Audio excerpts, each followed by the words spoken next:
Hello, dear fans, friends, and subscribers. Welcome to the cricket show. As usual, what a sensational first semi-final we had in the ICC Cricket World Cup.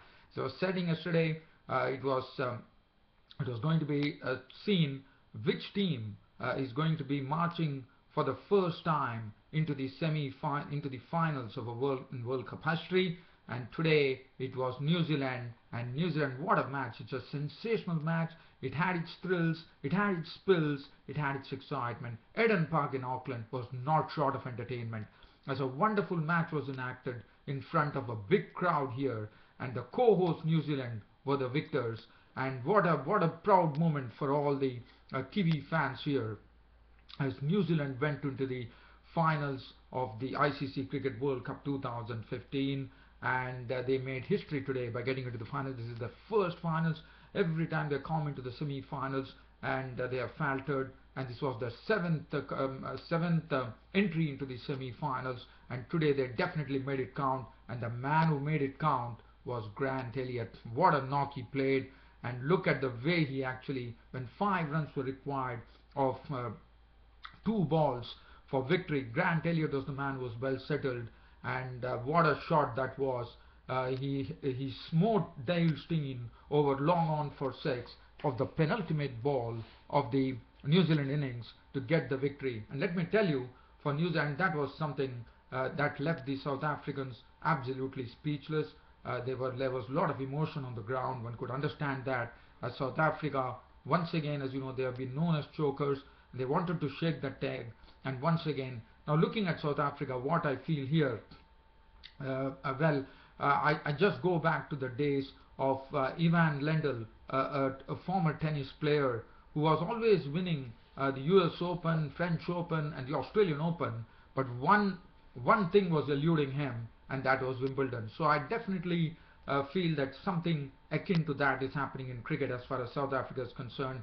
Well, my commiserations to South Africa that they couldn't make it to the final, but well, as I said, it was the better team that won it, and New Zealand were the better team. Also, let me tell you, New Zealand were at a marked disadvantage there, because if you see, it was the Duckworth-Lewis method, because South Africa made 281 for 5 of their 43 overs, and the target was increased for New Zealand from 281 for 5 what New Zealand made, for South Africa made. New Zealand had to make 298 for victory, so that made the task much more difficult for them. But Brendan McCullum started off in an electric manner, and then Grant Elliott finished off in a grand manner, and Grant Elliott was the hero today.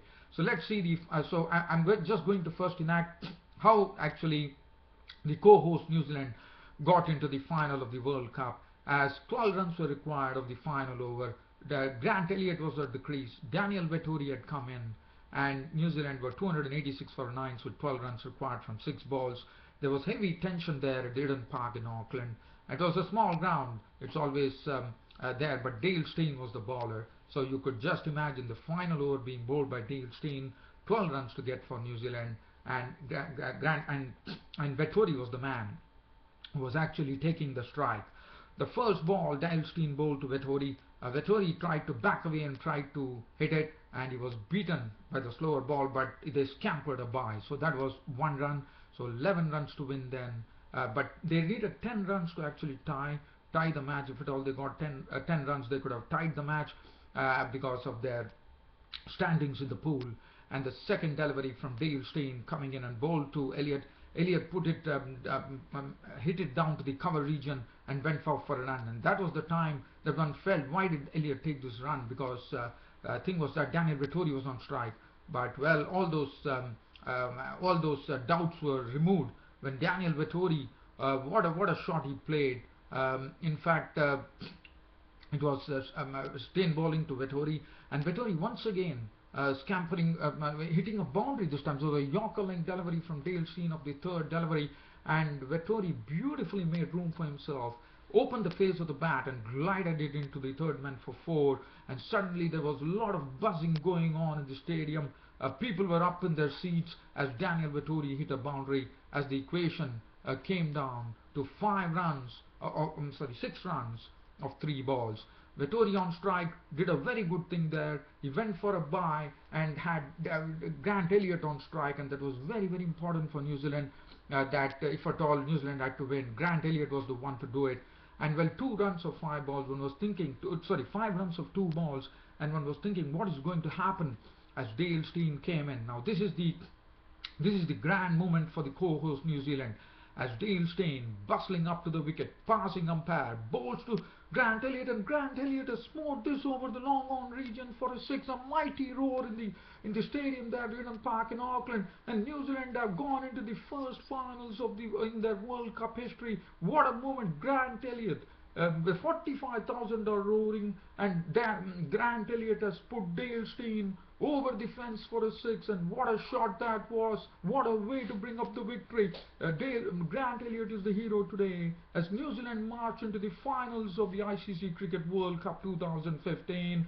And New Zealand, as I said, have made history, and South Africa once again, their chokers tag, as once again is going to remain for quite a long time, unfortunately. But my commiserations to South Africa. There's a lot of emotion on the ground. I see Morne Morkel just sitting there.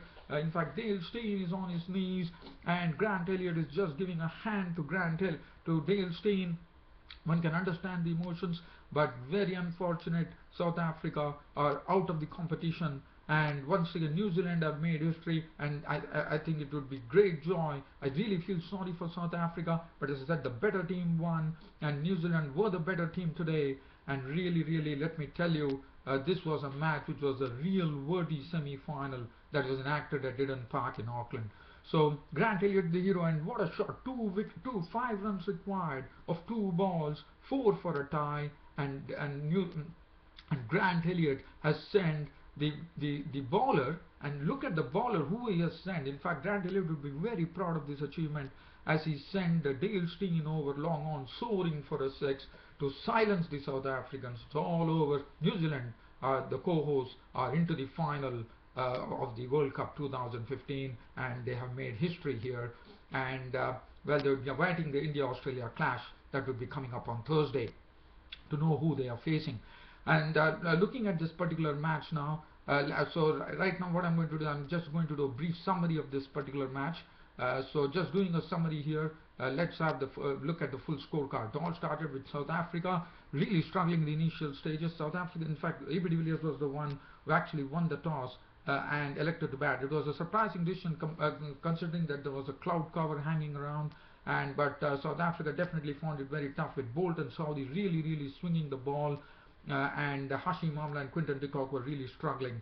And then finally Trent Bolt was the one who picked up Hashim Amla's wicket for 10, as he clean bowled him with a ball which was on the off stump, as he chopped down to the stumps. Quinton de Kock was really struggling, couldn't get really going there, and Trent Bolt was the one with some tremendous swing bowling, picking up the wicket of Quinton de Kock, as Quinton de Kock, frustrated because of the slow scoring of the South Africans, he succumbed as he tried a pull shot, and he was caught by Team Saudi of the bowling of Bolt for 14 of 17 balls, 2 fours. And then there was a big revival, and South Africa had to really work hard there. Du Plessis and really Rosu were the ones who had to stitch together a partnership, which they did.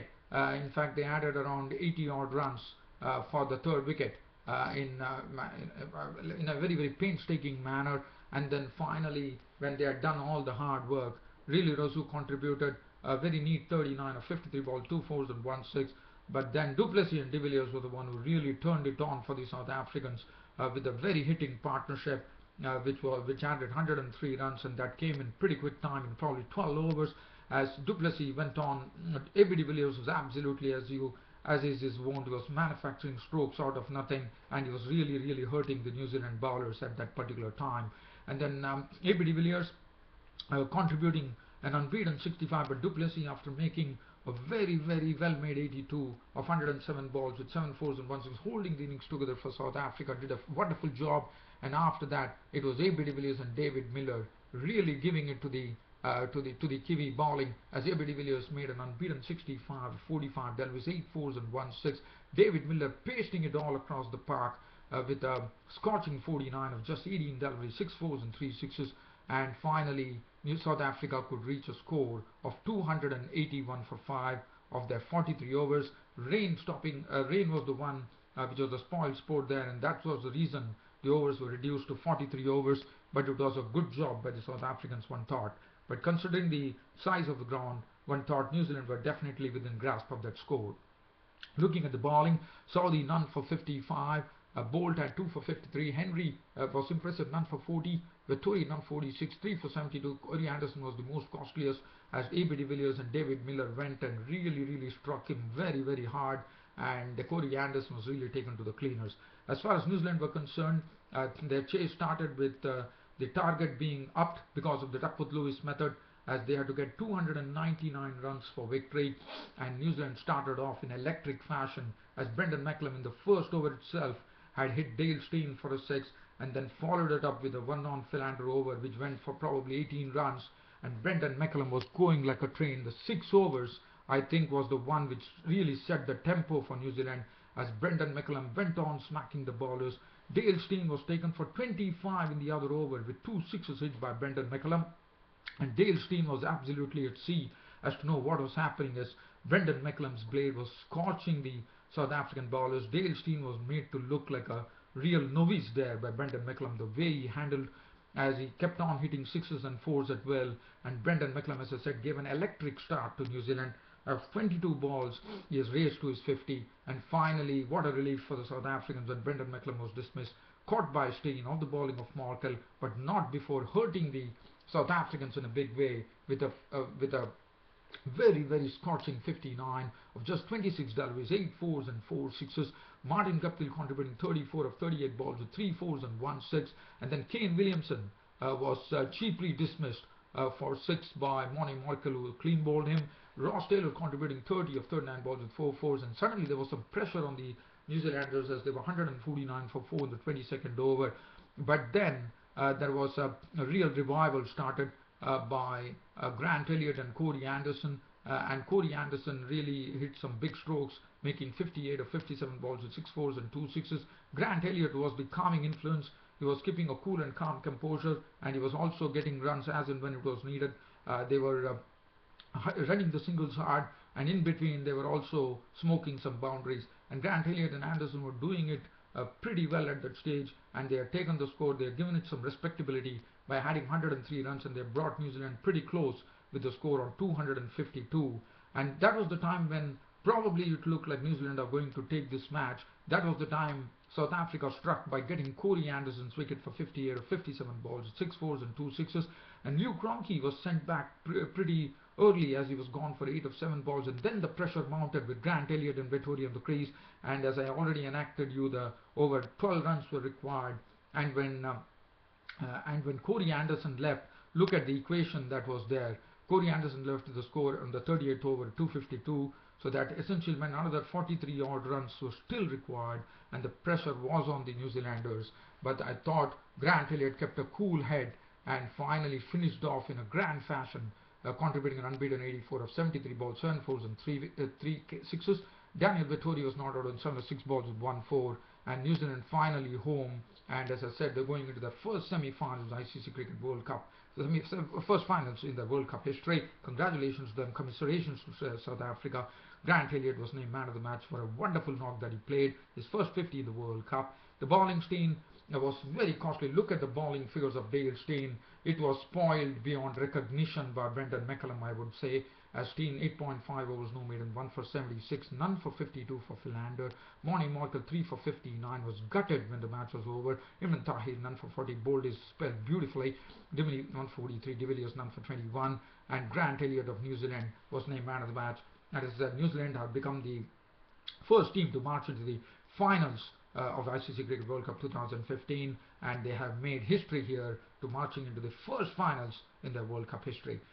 Once again, congratulations to New Zealand, commiserations to South Africa, and they would be awaiting the second semi-final clash, which will be going to happen on Thursday between India and Australia, and we'll know who will be contesting with New Zealand in the finals. And co-host New Zealand, I think they should be cock-a-hoop right now because the 45,000 fans roaring at the Eden Park, Auckland, gave tremendous support to the New Zealanders, and New Zealanders have gone into the first finals.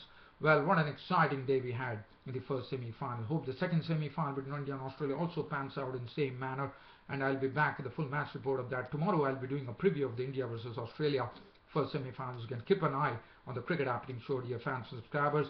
That really puts an end to this Cricket Happening Show of mine. Thanks for your company and thanks for watching Cricket Happenings. This is your host Ram signing off for the day. Thank you.